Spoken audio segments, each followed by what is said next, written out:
everybody, this is Cheri at djsundry.blogspot.com, and today I'm going to talk to you about printing on Tomoe River paper. Now, I have used Tomoe River paper for quite some time. I really like Tomoe River paper, but I've never printed inserts on it. So I'm going to give you some tips and tricks. I'm not actually showing you on a printer because I feel like my printer is probably different than your printer. So unless you're one of the few people in America that have the exact same printer that I have, that's really not useful. And plus, changing my whole setup to get to there, I just find that it wouldn't be a good video. So the first thing about Tomoe River paper, and I think this is the biggest reason that you don't see a lot of Etsy sellers doing Tomoe River inserts. There are a few out there and they look great, but there's not a lot of them. I know because I looked. And also you don't see a lot of videos on YouTube about printing on this paper, which is why I'm doing this. And I think the reason why is because it's kind of fussy and it's tempting to just give up and say, you know what, I'll either buy the insert, I'll change my planner, or I'll just use a different paper and use my Tomoe River paper for other things. So this paper is a 4 size paper. It's very thin, which I love. Some people don't like that. It does tend to ghost, but it also at the same time takes fountain pen beautifully. I know that seems a little bit of a contradiction. The ghosting doesn't bother me because I find that what ghosting I get typically isn't distracting by the time I write on the other side. Plus I use a lot of watercolors and it takes watercolor beautifully, and that's one of the things that I love it. I love the crinkliness that you get when you watercolor Tomoe River paper. So I was like, okay, if I'm going to want Tomoe River inserts, I have 3 options. I can find what few are out there on Etsy, or there are other stores. I reached out to some groups and I was given some other stores, so that's one option. They were a little bit more than what I really wanted to spend, and I already had the paper. The other option is just completely change and get like a Hobonichi Weeks or something, which isn't really what I was looking for. Not a setup that I really want. And I love my B6 size and I love my pocket or field note size. So I thought, okay, the third option is let's just figure it out and see if it's feasible, or you're just going to have to not use Tomoe River paper for printable inserts. So went on YouTube, I found some videos. Not a lot, and not only a couple of them dealt specifically with printing, especially two-sided.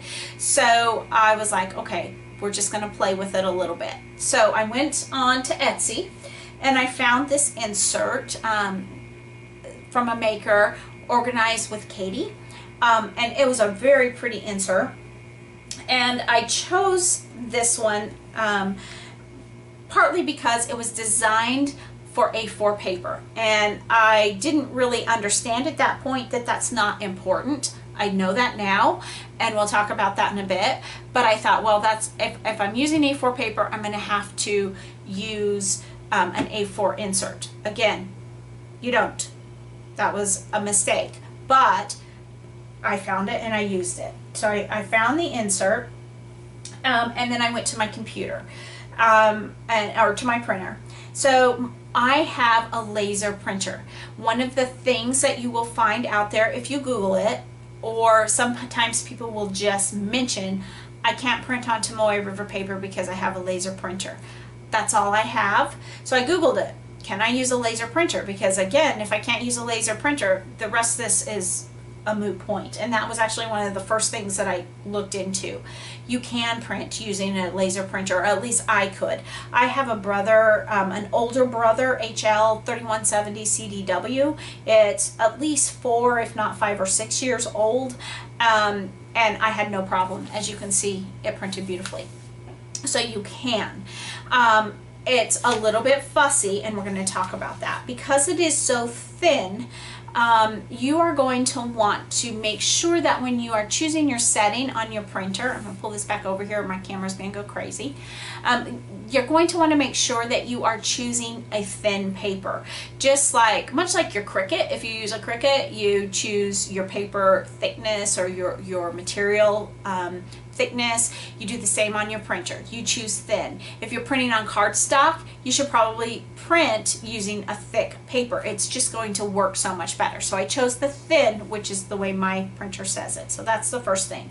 The next thing, inside your printer settings, if your printer is able to do an A4 size paper, I don't know, because mine does do that. If your printer isn't set up, I really don't know how well this is going to work for you, because it is a little bit different size.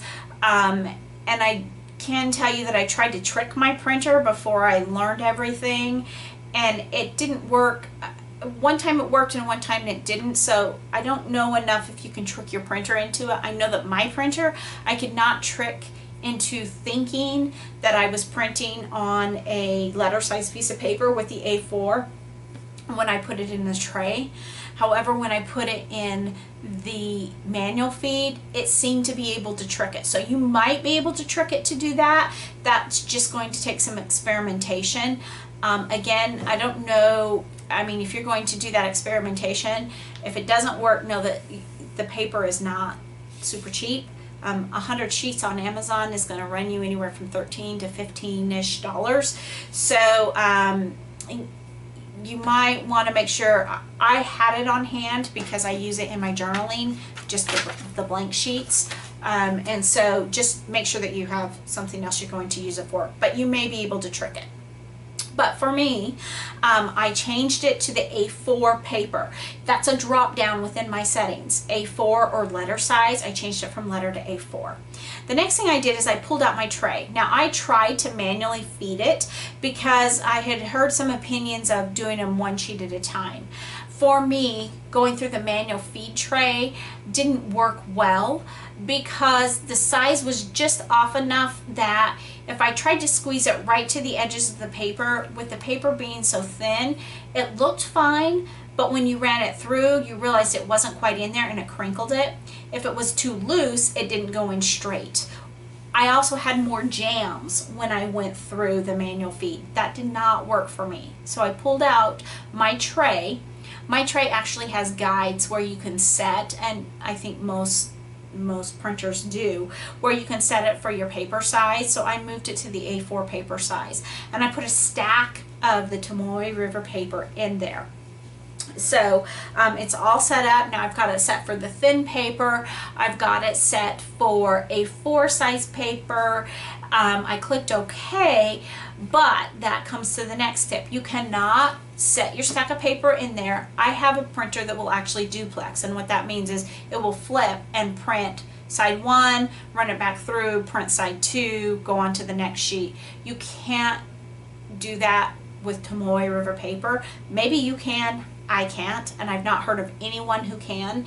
If you do that, you're going to be really frustrated and you're going to waste a lot of paper because it doesn't duplex well and it jams. And so what I did is I set it to print, rather than doing it one at a time, because we already talked about the problems that I had with that.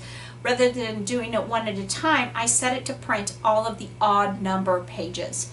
And so it printed 1, 3, 5, 7, etc. And I just let it sit there and let it print it. I went through beautifully. Then I pulled it off in the stack. I set it in my tray the way that it needs to be set for my printer, and then I printed the even number pages. Now I did read somewhere that you may have to, depending on how your tray pulls paper, you may have to resort from bottom to top instead of top to bottom. I don't know if that's accurate or not. I did not have to do that the way my printer works. So you're just going to have to experiment with your printer to make sure that you're doing it right. And I would, if you're going to have to do that, I would just, do a trial of just one sheet so that you just have to reprint one sheet instead of reprinting the whole stack if you do it wrong. So I did a lot of that trial and error. Now I know what I worked. So I set it in there. I ran it through. It was no problem. I did have a jam, and I had to reprint, I think it was just one page. So I had to make sure that that didn't throw everything off. I think what I ended up doing actually was canceling the print and clearing the jam so that it didn't throw off all my pages, and then I just reprinted that one page. I saw some reports out there that the paper may actually jam as much as 1 in every 3 to 1 in every 5 pages. That was not my experience. So again, you can't push the button and walk away. You just have to stick with it. So I would not want to be printing books on it, but for printing my inserts, I love it, and it worked beautifully, as you can see from here. So having said that, earlier in the video I said something about how that I thought mistakenly that since I was using A4 paper, I needed to print from someone who did an A4 insert design.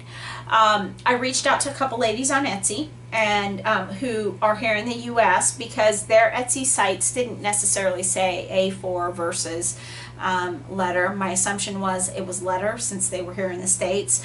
But I decided I'm just going to reach out and find out. And both of them, who obviously are smarter than I am because I'm not designing my own inserts, but both of them said, no, you can definitely do it. So I thought, okay, what does that mean I can definitely do it?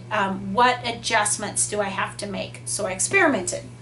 And I want to show you the results of the experimentation because it does make a difference. So I pulled out my traditional Any-Plan printables. That's where I bought my inserts from. Not every insert I bought, but most of them. So I pulled out my traditional Any-Plan printables, and I did everything that I said before in all of the steps. Except for I didn't change my printer setting to A4 size setting. I changed the tray, obviously, because it wouldn't work, but I did not change the printer setting. I left it on letter. So this is the page that I printed. Now this extra line you have in there, I drew that in there as a reference so that you could see. So by looking at the bleed through, or the ghosting that comes through, this is where the calendar on the other side comes instead of coming up to here, if that makes sense. We are about 1/4 of an inch off there. It's not as noticeable here. Had I cut this insert from the grid lines on the other side, I can tell you it would have cut 1/4 of an inch off here and probably cut into my L at least. It would have cut that all off. So if you look at the other side, it's more noticeable because if I fold it to match, you can see what it does. Sorry, let the camera catch up here. It cuts that calendar box in about 1/3 and cuts off, leaves 2/3 on the other side. So that does not work. So if you're using paper or an insert, doesn't matter what the insert was designed for, you're going to want to set your printer setting to the size of the paper. So I went back and I did this again, Any-Plan printables. This is actually, this side is the same size. I don't know why I did something different on the other side. This one actually has what should have been on the other side of this insert page. So this one I cut from Any-Plans, designed on letter paper. I cut it, I set my printer to the A4 size paper, and then did everything else exactly like I did for the Organize with Katie one. I set it on an A4 size printer. I ran it through, flipped it over, ran it through the other side, and as you can see, it works perfectly. I've got that being folded exactly where it needs to fold. So again, the tip in that is make sure that you are setting it, it looks like I got my cutting off a little bit, but make sure that you're setting it to the size of your paper, not the size of whoever designed the insert, and you shouldn't have problems. As I'm looking at this closer, since we've been talking, it probably is still a little bit off. But again, that may be more user error than anything, because actually this probably should have come over that way just a little bit to be off, or to be right on. It looks like I chopped that box a little bit small. So you may have to fuss with it a little bit, but still you're going to want to set your paper to A4 and you should be able to make it work. So I hope you found that helpful. Be sure and check out the different places so that you can purchase inserts.